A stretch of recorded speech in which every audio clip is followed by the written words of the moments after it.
Good morning, dear students. Welcome to English class, students. From today, I am going to start your grammar. Now, look at the screen. It is your grammar book. I hope you have all purchased this book. Now, the first chapter of this book is the sentences. First of all, we have learned what is sentence.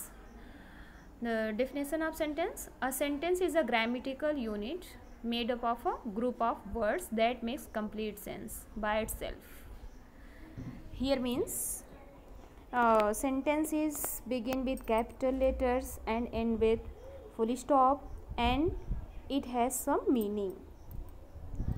It is a group of words. Group of words जो हों और उसका कोई sense अगर निकले तभी उसको हम सेंटेंस कहते हैं. Look at the example. Give me a glass of water. Where did you keep your bag. Keep quiet. The children play football every day. What a lovely day it is. Hurray, we have won the match. Students, all these are the sentences and different kinds of sentences. These sentences reflect difference of meanings. Note that a sentence when written begins with a capital letter and ends with a full stop, a question mark or an exclamation mark. Now come to the phrase. What is phrase? Sometimes a group of words make sense but not complete sense. Such groups of word is called phrase. कभी कभी कुछ words होते हैं, 3-4 words होते हैं, group of words होते हैं, वो सेंस तो देते हैं, उनका कोई अर्थ होता है लेकिन कंप्लीट सेंस नहीं निकलता. For example, over the bridge, bridge के ऊपर. अब ब्रिज के ऊपर क्या है ये हमको नहीं पता है, इसका कंप्लीट सेंस नहीं निकल रहा है, so it is a phrase. Near the river side, नदी के किनारे, इसका भी कंप्लीट सेंस नहीं निकल रहा, so it is a phrase. In the morning.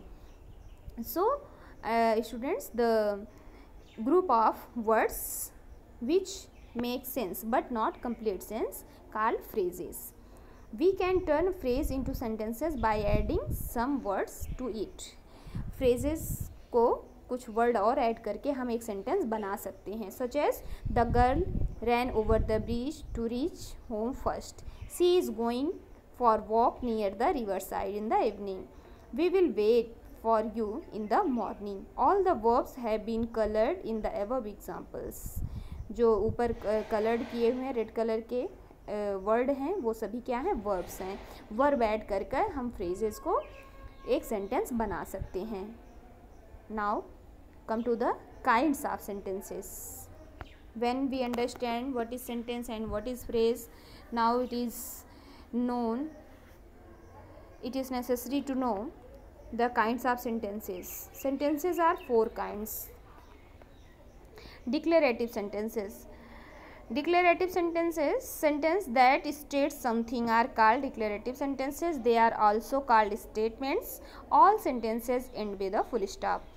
यह सेंटेंस फुल स्टॉप से अंत होता है, इसका अंत में इसके फुल स्टॉप लगा होता है, यह हमें किसी चीज़ के बारे में बताता है.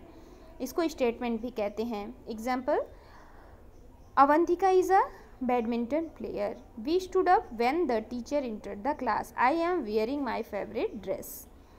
तो ये क्या हुआ, डिक्लेरेटिव सेंटेंस कहलाएगा. Interrogative sentences, sentences that ask questions are called interrogative sentences. जिससे क्वेश्चन पूछा जाता है वो इंट्रोगेटिव सेंटेंसेस कहलाते हैं. They are also called questions. All questions end with question mark. और इस तरह के सेंटेंस क्वेश्चन मार्क से इनका एंड होता है, इनके एंड में क्वेश्चन मार्क लगा होता है. जैसे where are you going, which state does Rewa belong to, did you consider my request. तो students, you know these 3 types of sentences is known as interrogative sentences. Now come to the third type of sentences, imperative sentences. Sentences that express order, request and advice are called imperative sentences. They are also called commands. All commands end with full stop. Students, जिस sentence से हम किसी को order देते हैं, request देते हैं, advice देते हैं, उसको इम्परेटिव सेंटेंस कहते हैं. इसका अंत फुल स्टॉप से होता है बट इसका बिगनिंग जो होती है वो वर्ब से होती है. इसको कमांड भी कहते हैं. Let's see the example. Leave my parents alone. देखो लीव से शुरू हुआ है, लीव वर्ब है आपका, लीव माई पेरेंट्स एलोन ये ऑर्डर है। Could you please leave my parents alone ये रिक्वेस्ट है। Akash should get the national bravery award ये एडवाइस है। इस तरह के सेंटेंसेस को हम इम्परेटिव सेंटेंस कहते हैं। Exclamatory sentences, sentences that express strong or sudden feeling are called exclamatory sentences. All exclamatory sentences end with an exclamation mark. जो हमें सडन फीलिंग दे, किसी चीज़ को सुनने से हमें आश्चर्य हो, अचानक दुख हो, अचानक खुशी हो, तो ऐसे सेंटेंसेस को क्या कहेंगे? एक्सक्लेमेटरी सेंटेंसेस कहेंगे। और इसका एंड किससे होता है? Exclamation mark. देखो ब्रैकेट में बना हुआ है। व्हाट अ स्ट्रॉन्ग क्रिएचर, कितना बहादुर, कितना मजबूत प्राणी है। हाउ हैप्पी ही लुक, वह कितना खुश दिखता। मीन्स ये सारे आश्चर्य की बातें। व्हाट अ वंडरफुल रिवर, ये सारे एग्जाम्पल किसके हैं? एक्सक्लेमेटरी सेंटेंसेस के हैं। स्टूडेंट्स ये आपको 3 टॉपिक्स इसमें बताए गए, what is sentence, what is phrases and kinds of sentences. अब ये एक्सरसाइज है, ये एक्सरसाइज आपको अपने मन से करनी है, फिर आपको इसकी आंसर की भेजी जाएगी। Thank you children, good bye.